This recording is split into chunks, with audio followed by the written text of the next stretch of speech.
Hi అందరికీ నమస్కారం. కొందరు కొన్ని తరాలకు ఇన్స్పిరేషన్గా మారతారు. సో అలాంటి వ్యక్తి మెగాస్టార్ చిరంజీవి గారు అని చెప్పాలి. ఇవాళ సినిమా ఇండస్ట్రీ ఎలా ఉందంటే కొత్తగా హీరోలు వచ్చేస్తూ ఉన్నారు. ఇంతకుముందు అయితే సినిమా రంగంలో అవకాశం రావాలంటే కొంచెం కష్టమే అని చెప్పాలి. కానీ ఇవాళ సోషల్ మీడియా వేదికలు వచ్చేసాక టాలెంట్స్ నిరూపించుకోవటానికి ఒక ప్లాట్ఫామ్ దొరికింది. తద్వారా చిన్న షార్ట్ ఫిల్మ్స్ చేసి కూడా తమను తాము నిరూపించుకొని సినిమాలు తీసేస్తున్నారు. ఆ రోజుల్లో అదంత ఈజీ కాదు. సినిమా రంగంలోకి ప్రవేశించాలంటే ఎన్నో కష్ట నష్టాలకు ఓర్చి తినక పస్తులుండి స్టూడియోల చుట్టూ తిరిగి అవకాశాలు పొందితే అవకాశంలో సక్సెస్ అవుతామో లేదో తెలియక జీవితాన్ని పణంగా పెట్టాల్సి వచ్చేది. కానీ ఇవాళ అలాంటి సిచ్యువేషన్ లేదు. అయితే at the same time cinema రంగంలో ఎలా ఉందంటే ఇవాళకి కూడా ఒక మంచి అవకాశం వస్తే హీరోలు సినిమాలకి షూటింగ్కి సమయానికి షూటింగ్కి రారు. వచ్చినా గొంతెమ్మ కోరికలు కోరుతారు. సరే అవి తీర్చినా వాళ్ళకు అసౌకర్యంగా ఏమాత్రం అనిపించినా వెంటనే ప్యాకప్ అంటారు. నిర్మాతకు ఎంత డబ్బులు ఖర్చు అవుతున్నాయి, ఎంత వేస్ట్ అవుతుందని కనీసం దృష్టిలో పెట్టుకోరు. ఇష్టానుసారం వ్యవహరిస్తారు. ఆడియో ఫంక్షన్లలో వాళ్ళు మాట్లాడే మాటలు మామూలుగా ఉండవు. ఆ తర్వాత సినిమా ఏమాత్రం కొంచెం మంచి టాక్ వచ్చినా ఇక స్టేజ్ మీద నుంచి తొడలు కొట్టడాలు, నాకంటే మగాళ్ళు లేడని చెప్పడాలు, సవాళ్ళు విసరడాలు, ఈ రకమైన ధోరణి ఎక్కువైపోయింది. ఆ మధ్యకాలంలో మనం చూసాం ఒక బుడ్డోడు లిటిల్ సోల్జర్స్ లిటిల్ హార్ట్స్ అనే సినిమాకు సంబంధించి అనుకుంటా స్టేజ్ మీద నుంచి ఏదో వీర సవాళ్ళు విసిరాడు. సో చేసింది ఒక సినిమా, అది మంచిగా ఆడింది. దాంతో తర్వాత ఏమైనా సినిమా వచ్చిందా గురు? రాలా, ఒక్క సినిమా కూడా రాలా. అతనిది వచ్చిన మళ్ళీ ఏమైనా రెండో సినిమా హిట్ అయింది. అది వచ్చి దాదాపు 8 నెలలు అయింది. ఈ పాటికి ఏం జరగాలి? ఒక సినిమా హిట్ అయిన తర్వాత టక అవకాశాలు వచ్చి టక నెల 2 నెలల్లో సినిమాలు వచ్చేస్తూ ఉంటాయి కదా చిన్నవాళ్ళవి.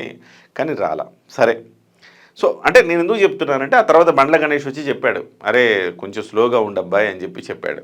సో అలాంటి రోజులు ఉన్నాయి ఇవాళ. క్రమశిక్షణ, నిబద్ధత ఇలాంటివి మచ్చుకు కూడా, నిజాయితీగా కష్టపడడం మచ్చుకు కూడా కనిపించు. కానీ స్టిల్ ఇవాల్టికి కూడా చిరంజీవి గారు మెగాస్టార్. దేశంలోనే చిరంజీవి గారంటే ఒక ప్రత్యేకమైన పేరు. ఇండస్ట్రీలో ఎప్పటి నుంచో నెంబర్ 1. ఇవాల్టికి కూడా ఆయనే నెంబర్ 1 అని సీనియర్ హీరో ఒప్పుకుంటారు. మీకు బడ్జెట్ వీటితో సంబంధం లేదు. ఒక గ్రేస్ అన్నా, ఒక క్రేజ్ అన్నా మెగాస్టార్ చిరంజీవి గారి తర్వాత ఎవరైనా కానీ.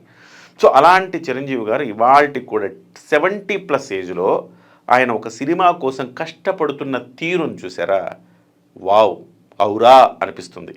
ఎందుకంటే ఈ మధ్యకాలంలో బాబీ సినిమా షూటింగ్ మొదలవుతున్నప్పుడు ఆయన కసరత్తులు చేస్తున్న వీడియో వస్తే అబ్బా ఎంతమందికి మళ్ళీ ఈ వయసులో కూడా మీరు కసరత్తులు చూసి మేమంతా సిగ్గుపడేలా చేస్తున్నారు అని చెప్పేసి నేను ఒక వీడియో చేశాను. రియల్లీ ఆయన తెల్లవారి 4 గంటలకు లేసి వాళ్ళ షూటింగ్ జరుగుతోంది. షూటింగ్ జరుగుతున్నప్పుడు హైదరాబాద్లో ఏదో షెడ్యూల్ జరుగుతోందంట. తెల్లవారి 4 గంటలకు లేచి కసరత్తులు చేసి తర్వాత రెడీ అయ్యి బ్రేక్ఫాస్ట్ చేసి మేకప్ వేసుకుని 7 o'clock కల్లా సెట్లో ఉంటున్నాడు. 7 AM సెట్లో ఉంటున్నాడు. అక్కడి నుంచి నిర్విరామంగా షూటింగ్లు చేస్తూనే ఉన్నాడు. సో ఒక షెడ్యూల్ పొలాచిలో జరిగింది, ఇప్పుడు సెకండ్ షెడ్యూల్ హైదరాబాద్లో జరుగుతూ ఉంది. అయితే నేను ఎందుకు చెప్తున్నానంటే విషయము, నిన్న మార్నింగ్ 7 నుంచి ఈవినింగ్ 7 వరకు 12 hours కంటిన్యూస్గా షూటింగ్లో పాల్గొన్నారు చిరంజీవి గారు. సరే కంటిన్యూస్గా షూటింగ్లో పాల్గొంటే ఏముందండి గొప్ప, పాల్గొంటే 12 గంటల కాల్ షీట్స్ ఉంటాయని కాదు. రెయిన్ సన్నివేశాలు కంటిన్యూస్గా తడుస్తూ 12 గంటల పాటు నిర్విరామంగా ఎటువంటి విశ్రాంతి లేకుండా ఆయన షూటింగ్లో పాల్గొన్నాడని ఆ టీం అబ్బురపోయి సోషల్ మీడియాలో పెట్టింది. గ్రేట్ సార్, మీరు ఇంత ఎఫర్ట్ పెడుతున్నారు. ఎందుకు అంటే చాలామంది హీరోలు ఇలాంటి సందర్భాల్లో ఏం చేస్తారు, ఎక్కువ తడిస్తే ఆరోగ్యం పాడవుతుందని చెప్పేసి 2-3 గంటలు షూట్ చేసి మళ్ళీ పక్క రోజు చేద్దాంలే, లేకపోతే ఇంకో రోజు చేద్దాంలే అని చెప్పి 3-4 రోజులు షూటింగ్ చేస్తారు. అది నిర్మాతకు భారం అవుతుంది. అలా కాకుండా ఒకే రోజులో మొత్తం షెడ్యూల్ అయితే కనుక నిర్మాతకి డబ్బులు తగ్గుతాయి కదా, తద్వారా కాస్త సేవింగ్ ఏది అంటే ఎంత ఆలోచిస్తారు చూడండి చిరంజీవి గారు. సో నిర్మాత వైపు నుంచి కూడా ఆలోచించి ఆయన బాడీని ఆయన శ్రమ పెట్టుకుని ఇవాళకి కూడా అంటే 70 ఏళ్ల వయసులో మనం ఎందుకు అలా మాట్లాడుకుంటామంటే 70 ఏళ్ల వయసు, 70+ వయసులో మన నాన్నో అన్నో బాబాయో లేకపోతే ఇంకొకళ్ళు మన బంధువుల్లో మనం చూస్తే కనుక ఒక్కొక్కళ్ళు 70+ వయసులో ఏం చేస్తున్నారండి, న్యూస్ ఛానల్స్ చూస్తూ రాజకీయాలు మాట్లాడుకుంటూ గడిపేవాళ్ళు కొంతమంది, సీరియళ్ళు చూస్తూ గడిపేవాళ్ళు కొంతమంది, ఆ రకంగా కొంతమంది అనారోగ్యంతో బాధపడేవాళ్ళు కొంతమంది, ఇలాంటి వాళ్ళని చూస్తుంటాం. అక్కడక్కడ కొంతమంది వ్యవహారాలు వ్యాపారాలు చేసుకునేవాళ్ళు 70+ కూడా చేసేవాళ్ళని చూస్తాం. కానీ తెర మీద కనపడడం వేరు, తెర వెనుక వ్యాపారం చేయడం వేరండి. తెర ముందు కనపడడం అంటే దానికి సంబంధించి బాడీని కష్టపెట్టాల్సిందే, తప్పదు. ఇవాల్టికి తినటంలో రిస్ట్రిక్షనే. దాదాపు 50 ఏళ్ల నుంచి తినడంలో రిస్ట్రిక్షన్లోనే ఉన్నారు చిరంజీవి గారు. సో బాడీని మెయింటైన్ చేయాలంటే తినడంలో రిస్ట్రిక్షను, వ్యాయామం చేయడం, క్రమశిక్షణ కలిగి ఉండడం, సమయానికి నిద్రపోవడం, ఇలాంటివన్నీ చేయాలి. సో ఇవన్నీ చేసుకుంటూ స్క్రీన్ మీద తెర మీద తనను అందంగా ఆవిష్కరించుకుంటూ శంకర్ వరప్రసాద్లో 70 ఏళ్ల మనిషి 40+ లాగా కనపడ్డాడంటే చూడండి ఎంత గొప్పనో. సో ఇవాల్టికి ఈ తరం కూడా నేర్చుకోవాల్సిన చిరంజీవి గారి నుంచి ఇవే: క్రమశిక్షణ, నిబద్ధత, పట్టుదల, నిజాయితీ.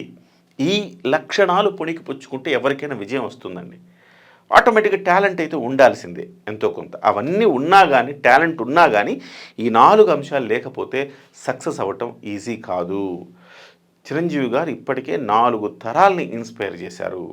మరో 4 తరాల్ని ఆయన ఇన్స్పైర్ చేస్తూనే ఉంటారు. ఆయనకు సంబంధించిన అంశాలు అజరామరంగా ఇన్స్పైర్ చేస్తూనే ఉంటారు అనటంలో ఎలాంటి సందేహము లేదు. జై హింద్.